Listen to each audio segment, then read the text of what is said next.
Assalamualaikum warahmatullahi wabarakatuh.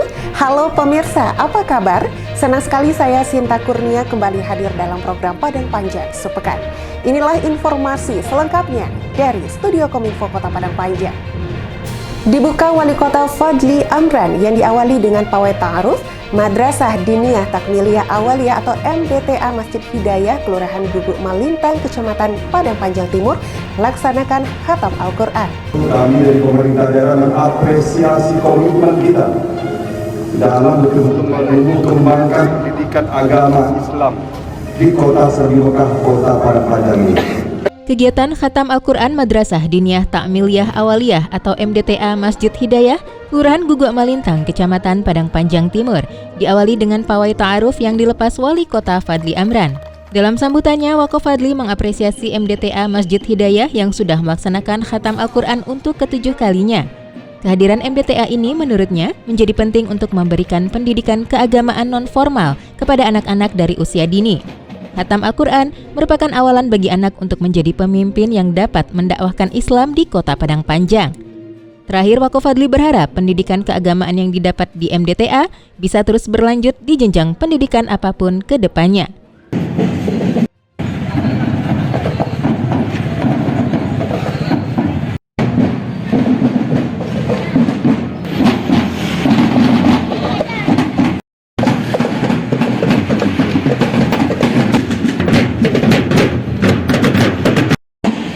Yuli Guslinda, Padang Panjang Sepekan. Operasi Keselamatan Singgalang 2023 dimulai pada Senin 10 Juli hingga 14 hari ke depan yang berakhir 23 Juli mendatang. Kapolres Kota Padang Panjang AKBP Doni Bramanto menghimbau masyarakat untuk lebih tertib dan disiplin dalam berlalu lintas. Operasi Patuh Singgalang 2023 yang bertujuan menurunkan angka pelanggaran kecelakaan lalu lintas. Operasi Keselamatan Singgalang 2023 yang dimulai Senin 10 Juli hingga 23 Juli 2023 dilaksanakan guna menurunkan angka pelanggaran dan kecelakaan lalu lintas serta tingkatkan disiplin masyarakat dalam berlalu lintas. Sehingga tercipta Kamsel Tipcar Lantas atau keamanan, keselamatan, ketertiban, dan kelancaran lalu lintas. Hal tersebut disampaikan oleh Kapolres Padang Panjang AKBP Doni Bramanto saat memimpin apel gelar pasukan di halaman Mapolres. Ia menghimbau masyarakat untuk lebih tertib dan disiplin dalam berlalu lintas. Melalui operasi ini ia berharap dapat menekan angka pelanggaran dan kecelakaan lalu lintas di setiap ruas jalan, serta dapat meminimalisir fatalitas korban laka lantas. Disampaikan pula oleh Kapolres Doni ada 12 pelanggaran prioritas yang akan menjadi target pada Operasi Patuh Singgalang 2023. Di antaranya berkendara di bawah umur, berboncengan lebih dari satu orang, menggunakan ponsel saat berkendara, menerobos lampu merah, tidak memakai helm, melawan arus, melampaui batas kecepatan, berkendara di bawah pengaruh alkohol, kendaraan tidak sesuai dengan spesifikasi standar, menggunakan kendaraan tidak sesuai peruntukan, overload, dan tanpa TNKB atau TNKB palsu. Doni menyampaikan pula beberapa penekanan, diantaranya deteksi dini wilayah yang berpotensi kecelakaan, laksanakan binluh kepada masyarakat, dan pedomani SOP dalam melaksanakan tindakan hukum berlalu lintas, agar petugas memperhatikan kondisi masyarakat dan laksanakan operasi keselamatan dengan baik dengan melibatkan tim dan dinas terkait, serta lakukan analisa situasi dan evaluasi setiap selesai melaksanakan operasi. Sementara itu, Wakil Wali Kota Asrul yang turut hadir pada apel gelar pasukan berharap dengan dilaksanakannya operasi ini, kepatuhan dan kedisiplinan masyarakat dalam berlalu lintas akan meningkat, serta turunnya angka pelanggaran maupun fatalitas korban laka lantas. Rifki Mahendra dan juru kamera Fauzan Aulia Rahman, Padang Panjang Sepekan. Sebanyak 42 mahasiswa program studi Desain Komunikasi Visual Institut Seni Indonesia Kota Padang Panjang memamerkan hasil karya masterpiece tugas akhirnya di Hotel Aulia pada Senin 10 Juli. Kegiatan ini menjadi persyaratan mendapatkan gelar sarjana desain. Mahasiswa yang mau memilih satu orang harusnya bisa memilih jalur pelajar yang nggak kalah khususnya juga Disampaikan oleh Wakil Dekan 2 Fakultas Seni Rupa dan Desain Anindito, Pameran hasil karya masterpiece tugas akhir 42 mahasiswa Program Studi Desain Komunikasi Visual atau DKV ISI Padang Panjang yang digelar di Hotel Aulia, Senin 10 Juli 2023, merupakan sebuah tradisi bagi ISI untuk memamerkan tugas akhir mahasiswanya yang menjadi persyaratan mendapatkan gelar sarjana desain. Beberapa karya yang dipamerkan diantaranya branding produk, tempat wisata, aplikasi edukasi, dan lainnya. Selain branding, juga rebranding tempat yang sudah ada agar pemasarannya lebih bagus dan tepat. Sementara itu, Kepala Prodi DKV Aryoni Ananta mengatakan, pameran tugas akhir ini dan wisuda bukan akhir dari studi mahasiswa, melainkan awal dari kehidupan yang sebenarnya dengan berkecimpung di dunia industri. Ia berpesan kepada mahasiswa jika sudah diwisuda untuk bekerja di industri desain, ambil ilmunya dan kembangkan, juga buka lowongan untuk teman-teman lainnya. Terakhir, Aryoni mengingatkan agar mahasiswa yang telah lulus agar jangan cepat puas. Cynthia Putri Lydia dan juru kamera Sauki Murtodo, Padang Panjang sepekan. Untuk standarisasi dan sertifikasi sekolah ramah anak, tim audit standarisasi sekolah ramah anak Kementerian Pemberdayaan Perempuan dan Perlindungan Anak atau Kemen P3A kunjungi SMP Negeri 5 pada Selasa 11 Juli. Kedatangan tim auditor Deputi Bidang Pemenuhan Hak Anak Kemen PPPA, Widya Sunu, Tommy Setiagraha, dan Devi Avianto Nugraha ke SMP Negeri 5 guna standarisasi dan sertifikasi sekolah ramah anak atau SRA, didampingi PLT Kepala Dinas Pendidikan dan Kebudayaan Padang Panjang Muji Sirwanto, Kepala Dinas Sosial PPKB PPPA Osman Binur, serta tim dari Dinas Pemberdayaan Perempuan, Perlindungan Anak dan Keluarga Berencana Provinsi Sumatera Barat. Muji Sirwanto berharap dalam audit yang dilakukan ini, SMP Negeri 5 dapat memenuhi persyaratan standar yang sudah ditetapkan Kemen PPPA.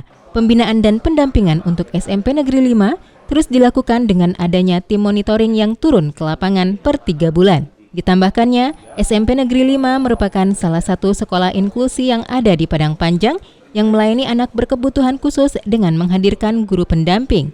Sementara itu, Widya Sunu mengapresiasi sinergitas dalam program lokus kegiatan standarisasi ini. Dari 35 sekolah yang mendapat kesempatan dilakukan audit lapangan, SMP Negeri 5 adalah salah satunya. Ketika sekolah ini telah terstandarisasi SRA, maka akan menjadi salah satu rujukan tidak hanya saja bagi Provinsi Sumatera Barat, namun juga rujukan nasional. Dijelaskannya pula, audit lapangan ini akan memeriksa 3 aspek, yaitu manajerial, administrasi, dan aspek kondisi fisik di lapangan. Juga memeriksa 6 komponen yang meliputi komponen tertulis atau kebijakan, tenaga didik, proses pembelajaran, sarana dan prasarana, partisipasi anak, dan partisipasi orang tua dan komite. Hasil audit ini akan dipaparkan dan didiskusikan pada rapat pleno yang akan digelar. Andes Maradona dan juru kamera Jimmy Octaviandi, Padang Panjang sepekan. Saat membuka forum komunikasi stunting di Hotel Rangkayo Basa, Wakil Wali Kota Asrul mengapresiasi Bapak Ibu asuh anak stunting atau Basunting yang terus rutin memberikan bantuan kepada anak stunting yang ada di Kota Padang Panjang. Apresiasi kepada Bapak Ibu asuh anak stunting atau Basunting disampaikan oleh Wakil Wali Kota Asrul saat membuka forum komunikasi stunting di Hotel Rangkayo Basa, Rabu 12 Juli 2023. Wawako Asrul mengatakan sudah banyak kegiatan yang dilaksanakan untuk mencapai target nasional dengan prevalensi stunting 14% pada 2024. Di antaranya, pembentukan tim percepatan penurunan stunting, pembentukan tim pendamping keluarga sebanyak 40 tim, dan pelaksanaan program Basunting. Dari kegiatan tersebut, Padang Panjang berhasil mencapai angka prevalensi stunting sebesar 3,2% dari 20% pada 2021, menjadi 16,8% pada 2022. Wawako Asrul juga mengatakan pentingnya diselenggarakan forum koordinasi stunting tingkat kota karena penanganan stunting harus dilakukan bersama-sama. Perlu kontribusi dari camat, lurah, TPPKK, Kemenak, KUA, PLKB, TPK, dan lainnya. Karenanya ia mengimbau untuk lurah agar bisa merangkul pengusaha-pengusaha yang ada di sekitar kelurahan masing-masing untuk bisa membantu anak-anak stunting. Sementara itu, Kepala Perwakilan BKKBN Sumatera Barat Fatmawati menyampaikan penurunan angka stunting di Padang Panjang pada 2022 sebesar 3,2%. Ini merupakan bukti nyata komitmen dari pimpinan daerah dan juga TPPS-nya. Pada pertemuan tersebut juga diapresiasi 3 basunting, di antaranya PLT Kepala Dinas Pendidikan dan Kebudayaan Muji Sirwanto, Kepala Basnas Kota Syamsuarni, dan tokoh masyarakat Susi Lestari. Turut hadir Asisten Bidang Administrasi Umum Martoni, Kepala OPD, Kepala UPTD Puskesmas, Camat, dan Lurah, serta undangan lainnya. Ya, jadi memang kesepakatan kita dalam melakukan tim ya, upaya yang kita lakukan itu salah satunya Mas Budi, Bapak Asuh, stunting. Jadi kita melibatkan seluruh OPD. Ya, OPD yang dilibatkan bertanggung jawab pada masing-masing daerah. Contoh di Kelurahan Pesungan, OPD-nya di DPR. Di selain bawah, OPD-nya Inspektorat, ada Dinas Perindak, ya, ada PTSB, bertanggung jawab 6 bulan. Cynthia Putri Lydia dan juru kamera Sauki Murtodo, Padang Panjang sepekan. Wakil Wali Kota Padang Panjang Asrul berikan motivasi dan nasihat kepada 133 pegawai pemerintah dengan perjanjian kerja atau P3K Formasi 2022 yang terdiri dari 94 tenaga kesehatan dan 39 guru di Hall Lantai 3 Balai Kota pada Kamis 13 Juli. Wakil Wali Kota Asrul berikan motivasi dan nasihat kepada 133 pegawai pemerintah dengan perjanjian kerja atau P3K Formasi 2022. Mereka terdiri dari 94 orang tenaga kesehatan atau nakes dan 39 guru yang dilantik, Jumat 14 Juli 2023. Wawako Asrul menyebutkan bekerja sebagai ASN tentunya sudah siap untuk mengorbankan waktu, tenaga, dan pikiran demi kepentingan negara, serta memberikan pelayanan yang terbaik kepada masyarakat. Mantan birokrat senior yang sudah 38 tahun berkecimpung menjadi PNS tersebut juga menekankan kepada para P3K untuk dapat selalu bersyukur dan menjalankan pekerjaan dengan tulus, ikhlas, serta penuh semangat, selaras dengan apa yang telah menjadi janji atau ikhtiar dalam hati masing-masing. Ia juga meminta para guru dan nakes dapat mempelajari aturan sebagai ASN agar tidak salah langkah dalam setiap tindakan dan perilaku sebagai seorang abdi negara, serta terus berinovasi dan kreatif dalam bekerja.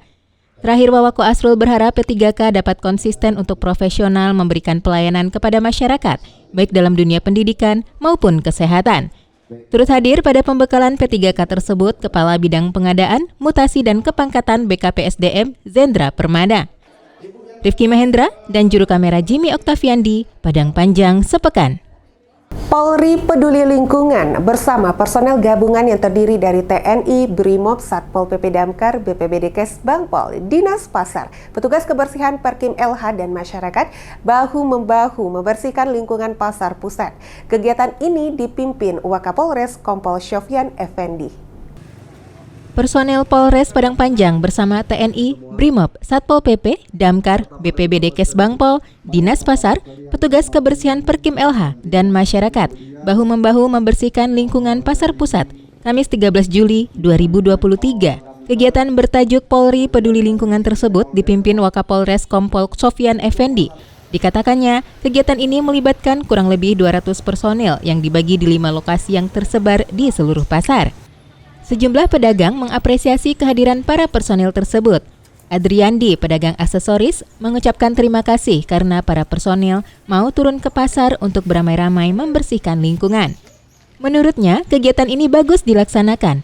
Ia berharap kegiatan ini dapat berlangsung terus-menerus karena akan menjadi motivasi bagi pedagang pasar untuk lebih meningkatkan kebersihan. Selain itu, Adriandi berharap selain kebersihan pasar, juga hendaknya ditertibkan pedagang yang berjualan di trotoar maupun masyarakat yang parkir sembarangan.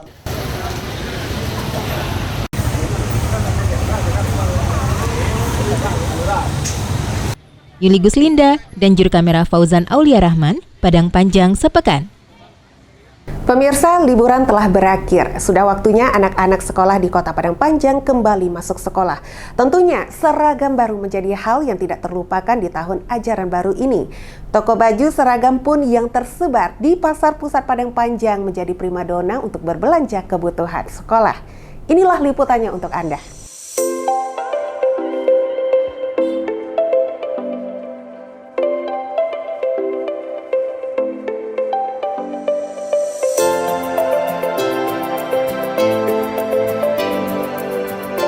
baju sekolah deh. Kalau baju sekolahnya memang cinta dengan.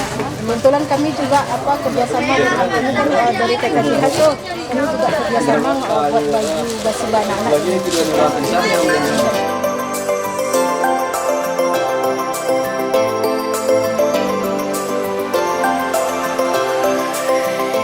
Liburan sekolah mulai berakhir. Sudah waktunya anak-anak sekolah di Kota Padang Panjang mempersiapkan diri untuk masuk sekolah. Salah satu yang biasanya dipersiapkan orang tua siswa tentunya membeli seragam sekolah yang baru. Kehadiran toko baju seragam yang tersebar di Pasar Pusat Padang Panjang pun menjadi primadona. Orang tua bersama anak datang silih berganti, sehingga penjualan seragam sekolah meningkat pesat daripada hari-hari biasanya.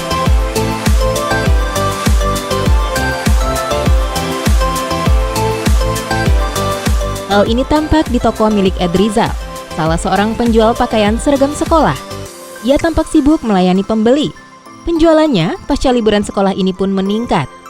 Pakaian sekolah yang dijual di toko Ed Rizal beragam, mulai dari seragam SD, SMP, hingga SMA. Selain menjual seragam sekolah, ia juga menjual perlengkapan sholat. Tak hanya itu, seragam sekolah yang dijualnya juga terdiri dari banyak jenis, bahan, dan warna. Dengan banyaknya pilihan ini, harganya pun beragam, tergantung ukuran dan bahan yang digunakan. Alesa, salah seorang pembeli yang merupakan siswa Miut Tawalib, berbelanja baju seragam bersama ibunya. Alesa saat ini akan menempuh kelas 4 SD. Ia membeli seragam karena sekolahnya akan dimulai pada Senin 17 Juli 2023 mendatang.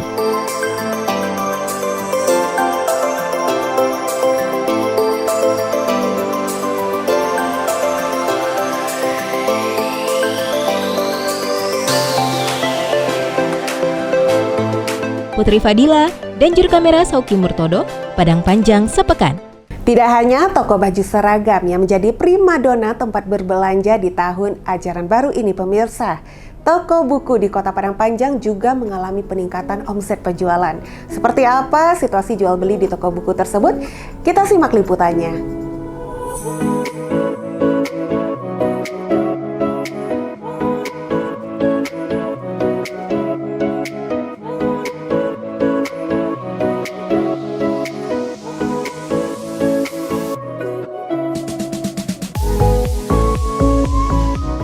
Acuknya kalau pembanyaknya tuh buku kan?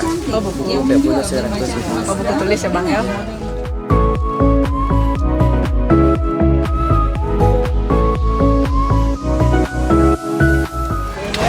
Apa siang Bu balik Bu? Dipelekatkan Bu, ada buku, ada pensil.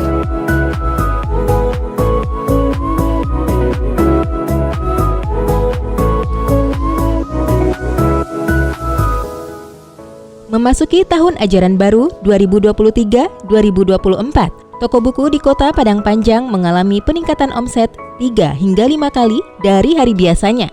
Meski pelaksanaan tahun ajaran baru anak-anak sekolah di Padang Panjang dan sekitarnya tidak serentak, ada yang mulai tanggal 10 Juli dan juga ada yang 17 Juli mendatang. Namun, kebutuhan alat tulis sekolah pasti akan terjadi.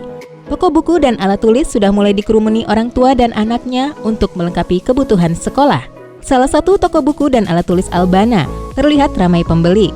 Pemilik toko Muhammad Hasbi menyampaikan, jelang tahun ajaran baru, omset meningkat 3 hingga 5 kali dari hari biasanya. Dikatakannya pula, harga buku tidak terdapat kenaikan dibanding tahun lalu. Harga perlengkapan menggambar dan menulis juga masih relatif sama. 3 bulan jelang tahun ajaran baru, tokonya sudah mulai mempersiapkan kebutuhan untuk ajaran baru. Uniknya, toko Albana juga menjual buku yang sudah disampul. Sehingga sangat membantu orang tua dengan kesibukannya. Tak hanya itu, toko ini juga menyediakan jasa membuat label nama dan custom sesuai pesanan. Cynthia Putri Lydia dan juru kamera Sauki Murtodo, Padang Panjang sepekan. Pemirsa, informasi tadi sekaligus menjadi akhir Padang Panjang Sepekan edisi minggu ini. Terus saksikan program Padang Panjang Sepekan di channel YouTube Padang Panjang TV. Mohon kesediaan Anda untuk mensubscribe, komen, like, and share. Mewakili seluruh kru yang bertugas, saya Sinta Kurnia mengucapkan terima kasih atas perhatian Anda dan sampai jumpa. Wassalamualaikum warahmatullahi wabarakatuh.